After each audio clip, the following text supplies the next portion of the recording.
मैले धेरै सोचेँ होइन, अब यसबारेमा म भिडियो बनाऊँ कि नबनाऊँ भनेर। एकदम दुःख लाग्छ क्या, एकदम दुःख लाग्छ।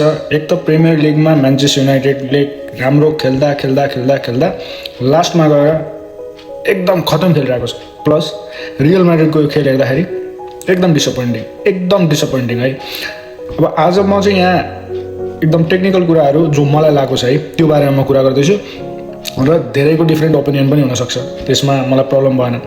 बट रियल म्याड्रिडले राम्रो नगरिदिँदाखेरि एकदम बार्सिलोनाले राम्रो खेल्दा खेल्दै रियल म्याड्रिडलाई आफै अगाडि बढ भनेर अपर्च्युनिटी दिँदै पनि रियल म्याड्रिडले नाइ हुँदैन होइन, बार्सिलोना तिमी पनि आऊ म पनि आउँछु हामी लास्टमा गएर भिडौँ भनेर चाहिँ रियल म्याड्रिडले फेरि बार्सिलोनालाई छोडे जस्तो। बार्सिलोनाले अब एकचोटि रिदम पक्रियो भने छोड्नेवाला छैन। गोल्डन अपर्च्युनिटी थियो, अब बार्साको गेम होममा छ, त्यसमा चाहिँ रियल म्याड्रिडसँग एकदम 1 अथवा 2 पोइन्ट्सको मात्रै डिफ्रेन्स छ, जुन फुटबलमा त्यो केही पनि होइन। अब चाहिँ आज चाहिँ म टेक्निकल अथवा ट्याक्टिकल एक्सपर्टको कुरा गर्छु, जुन मलाई रियल म्याड्रिड गेमबाट चित्तै बुझेको छैन। अब हिजोको खेलमा रियल म्याड्रिडको मेन प्रब्लम चाहिँ टेक्निकल स्ट्रक्चर जस्तो लाग्यो क्या मलाई।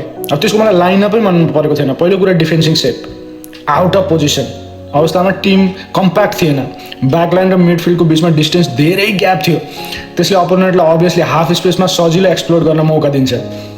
अब सेकेन्डमा प्रेसिङ स्ट्रक्चर, म्याड्रिडले कोअर्डिनेटर हाई प्रेस गरेन, प्लस प्रेस ट्रिगर क्लियर थिएन, एकजना प्रेस गरे जस्तो तर सपोर्ट ढिलो आउँथ्यो, अपोनेन्टले इजिली प्रेस ब्रेक गर्यो। अब थर्डमा build up phase, ball position एकदम स्लो थियो, मिडफिल्डमा भर्टिकल पासिङ कम देखियो, फुल ब्याक ओभरल्यापिङ भए पनि फाइनल थर्डमा क्वालिटी डेलिभर कमजोर नै थियो रियल म्याड्रिडको। अब ट्रान्जिसन डिफेन्सको कुरा गर्दाखेरि त्यो पनि एकदम कमजोर थियो, बल लुज गरेपछि 5-6 सेकेन्डको इमिडिएट काउन्टर प्रेस मिसिङ थियो, त्यसले अभियसली अपोनेन्टलाई फास्ट काउन्टर गर्ने स्पेस दियो। अट्याकिङ थर्डमा क्रिएटिभिटीको कमी एकदम यो युज टु भइसक्यो। सेन्ट्रल च्यानलमा अपलोड क्रिएट भएन, वाइड एरियाबाट क्रस धेरै आयो तर बक्समा मुभमेन्ट एकदम पोर थियो रियल म्याड्रिडको। यो इन्डिभिजुअल पर्फर्मेन्सको भन्दा बढी स्ट्रक्चरल इस्यु थियो, स्पेसिङ कोअर्डिनेसन र इन्टेन्सिटीको एकदम विक मैले देखेँ। यदि टेक्निकल कम्प्याक्ट सुधार भएन भने रियल म्याड्रिडलाई अझै समस्या आउन सक्छ फ्युचरमा।